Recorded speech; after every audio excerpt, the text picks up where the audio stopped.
Okay, so I'm starting the 5th day at sea, I've completed 4 days at sea out of Horn Island. Right now we just have the stay sail and the 3rd reef up. I may put up the 2nd reef, but it seems like the autopilot deals really well with this sail combination. Today was supposed to be 25 knots. The story of leaving Marchand Bar was that, I left in the rain because I was on a deadline. Unfortunately, sailing on a deadline sucks, and I've been sailing on a deadline since Cairns, really. Then, we made the decision to go to Darwin. But, there's really no alternative decision besides Darwin either. Because once you go north of Cairns, then the only town you really can go to is Darwin. Otherwise, you go upwind. So, I guess I could have gone to Cookstown and went back to Cairns, but that was about it. So, this is a 7-day passage for us. It's about 700 nautical miles to Darwin, and it's got different legs. The first leg was the Marchand Bar Island. This is the second leg through the other part of the OFFSHORE Sea, but not the Gulf of Carpentaria. The beam-on seas have been fairly big the last day, and the story of them is that about every hour it seems like I get a wave that breaks into the galley or into the companionway that just devastates it. So we had the solenoid get knocked out, I think yesterday, but it dried off and it started working again. So I can use my use the stove. That's wonderful. But I was having a snack before bedtime or darkness, and got smacked. Right, so a shirt I just dried out got all wet. I think I might even have a concussion. It knocked me back so hard. That one was such a direct hit. It set pots flying from the stove, even though the galley window was closed and it only had a glancing blow in terms of water out into the companionway. But I definitely have to keep the companionway top closed, but I think I also need to keep these doors closed. I'm hoping for the weather to ease and maybe these rogue waves to ease down. I can't remember ever having boarding waves the way that I've had today. It's not that the seas are so big, but maybe they're relatively steep, and that they also break. So, at inopportune moments. So we're sailing about 4.5 knots now. If we start slowing down, I'll put up the 2nd reef, but I think we're good for the moment.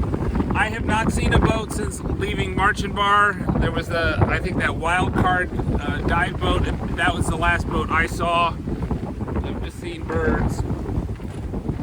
I don't think there's probably a lot of shipping traffic in this part. I do think there'll be some shipping traffic once we turn at Melville Island. So I'm just looking in the background, waiting for the rogue wave that's going to board the cockpit. That's a big one.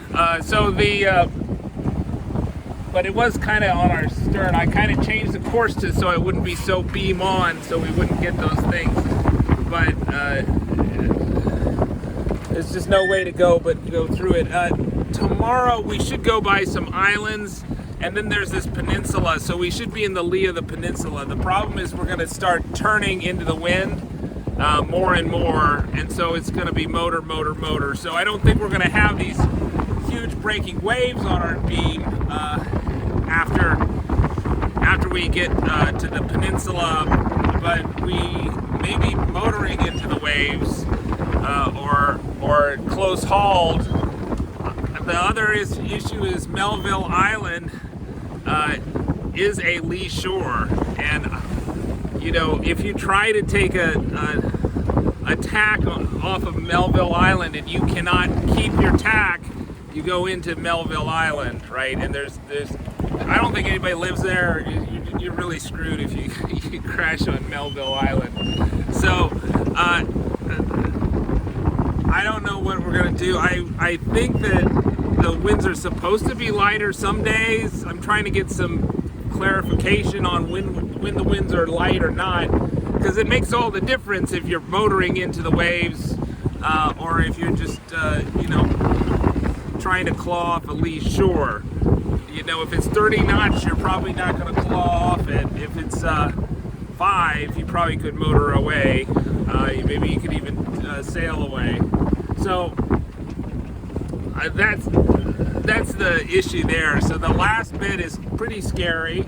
The last 2 days have been pretty scary, or the last day and what we're going into now.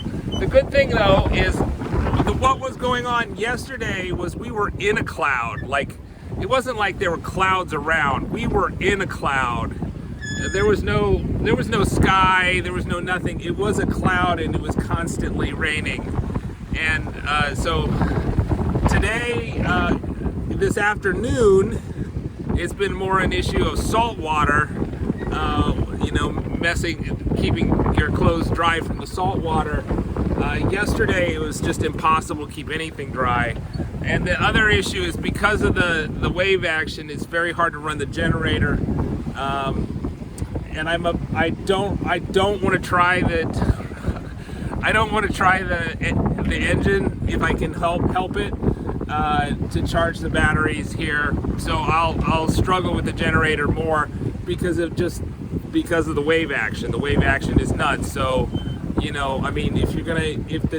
the Honda generator's having trouble and it's gasoline, it's a lot easier to deal with air bubbles in a gasoline generator. You just start it again. But if you get air bubbles in a diesel engine, then you got to start bleeding. It's a whole big thing, and you want to talk about getting really tired and overworked. I just been cleaning up constantly the messes from these rogue waves and also the rain. So good thing is that you can actually see the sun today. I don't know if you can see it, but I can see it, and you can see blue sky. And I haven't been able to see that for a couple days. Marching Bar Island, it rained the whole time I was there almost, and it rained while I was leaving, while I left, and it just got better this morning. So we're getting there. It's still 3 days of sailing, and we may stop. It's gonna be awkward to stop though, because the day, see that one breaks but not at the right place, so we're good. This is a big one. Oh, we got lucky there. So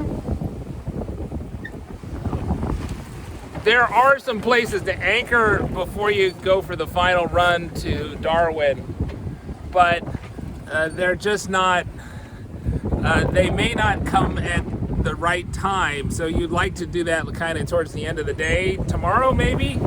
And I don't think we're gonna get by one by the end of the day tomorrow. I think we're gonna go by the good anchorages at night, and maybe even the last anchorage. So maybe we'll get there just at daytime. I don't know. I have no idea how fast our progress is going to be motoring. We have enough fuel, right? So we're less than, let's see, it says we're about 260 nautical miles from Darwin right now. So we definitely have enough fuel to get there. We motor the whole way. It just is, how hard is it going to be? Are we going to be able to maintain 3 knots? And then if you're doing 3 knots, it's going to take a lot longer than sailing. So, and it's quite a different experience. And you're hoping that the engine doesn't die next to the lee shore. I think the other thing I thought, well, maybe I could go along the peninsula, and so I would minimize the chance to give me the maximum sea room. But the peninsula itself has not been surveyed, so there are not charts of most of the peninsula that is opposite of Melville Island. So, great. All right, subscribe. All right, I'm anchored here at Croker Island, which is about 240 miles west of Markenbar Island. So Markenbar is like, you go from Torres Strait across the Gulf of Carpentaria, and then Markenbar is about almost as high as the Torres Strait, not quite. And then if you go across the rest of the OFFSHORE Sea, that is, so Gulf of Carpentaria goes into the OFFSHORE Sea. The OFFSHORE Sea continues on along the northern Australian coast, and the next northern cape you need to get around is Cape Croker. And so that's where I am. I'm at Croker Island. There was a cellular signal here, which was amazing. You know, much like kind of the end of Markenbar, I was having problems with the boarding waves. The waves are kind of crashing into the cockpit and over the companionway, so I'm like closing the windows and putting up the boards, something that I never do. But it was mostly beam reaching, closer to beam reaching than broad reaching. And generally, you know, I tended to regret it when I put up more sail than just the stay sail and the third reef. So that was it, and that got us, you know, we were going to our about 4.5 knots. I think it was mostly 25 miles an hour. And we're stopping here. I would have stopped closer to the turn with Melville Island on the east side of Melville Island and the peninsula, but I didn't do that because, let's see, what do they call that peninsula?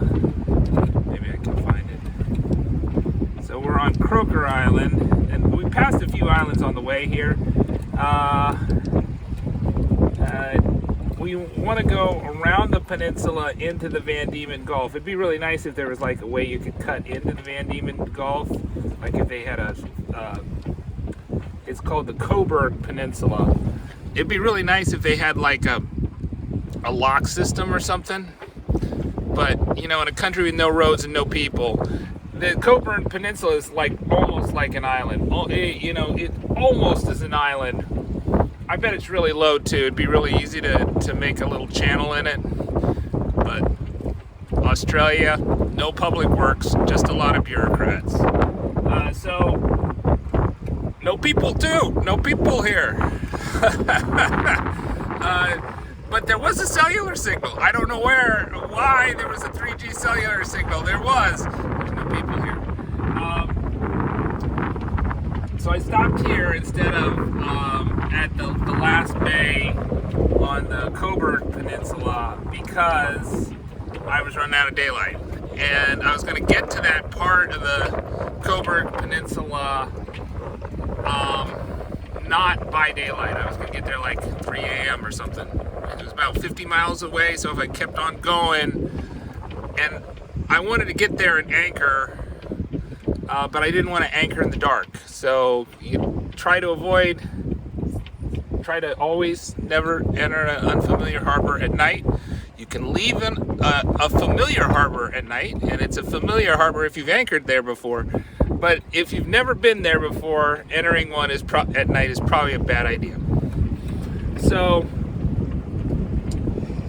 that's why I'm here. So we got up another like 55 miles to get to that point where we enter the Van Diemen Gulf, and then the Van Diemen Gulf, we're gonna go through the Van Diemen Gulf to get to Darwin. Get some rest. There really was no ship traffic. I saw one ship. I think that was probably a military ship. It just had I just saw its green starboard light and its steaming light, and I think that's a military ship because everything else has different light signatures than that. The fishing boats have a ton of lights, and the cargo ships are really big, so they have to have multiple lights. They have to light for how big they are, right? And you know, most of the shipping I've been seeing is gasoline tankers, right? you know, super tankers. But I didn't see anything in this part because there's no place to go to. There's no, I think there was like some sort of roads to some city. I don't know what it was. It wasn't marked on my map, but maybe if I had Google Maps, there was one in the middle in the 2-day stretch between Markenbar and here. I don't think there's anybody on this island, or this. I don't think there's anybody on this island. This is Croker Island. It really looks like it's part of the peninsula, but it's got a little channel between it. And then the Coburg Peninsula, which looks like an island too. Excuse me. So what I'm going to do is I'm going to anchor here. I'm going to sleep here, so I'm going to get some solid sleep so I don't have to do like the 20-minute naps or whatever. But not for very long. I'm going to get up at 2 a.m., 3 a.m. and then I'm going to motor through the night so that I arrive at the entrance to the Van Diemen Gulf at 3:30 p.m. That's my goal. I may sail if I can. I have a sailing angle. I'll sail. I think I'll have a sailing angle for part of the way, but not all the way. And then I'm gonna get there, and I'm gonna motor south, due south. When the current is with me, and typically the time of day is like 4 p.m. to like 10 p.m. when the winds are the lightest in the Van Diemen Gulf, right? So they're typically 10 knots or less that part of the day, and then the rest of the day they're typically close to 20 knots, right? So I'm gonna just motor south because Cape Melville, I don't know if I can show you this, so let's zoom out, right? Or Melville Island. So this is down there, that is Darwin. This is Melville Island, and this is the Coburg Peninsula here. So we're unusually sailing it with a blue sky. This is the first day we've had a blue sky. The sky that wasn't almost 95% covered with clouds. I thought today sailing by the I think it's the Croker Island and the Crozier Peninsula. I did think it was going to be better because there wasn't going to be as much sea running because there wasn't as much fetch. But it's been quite nice. This morning it was force 3, force 4. We might have to reef pretty soon, but right now we're making about 6 knots, so we're probably getting close to reefing. But we needed the most of the Genoa to get going. All right. So this is the easy part. Sailing by the peninsula. The hard part is when we get into the Van Diemen Gulf. We need to motor south so that we get sea room to go on like a beam reach into Darwin. All right, bye-bye. Oh, and we timed our departure so that we would get the lightest winds, so it'd be easiest to motor south. So that's what the plan. That's why we had a pre-dawn departure for this, because of the timing of the currents and also the timing of when the winds are forecast to be light. Right, so it seems like they've got light winds in the afternoon or early evening, and then in the wee hours of the morning, you got heavy winds going all the way through the morning.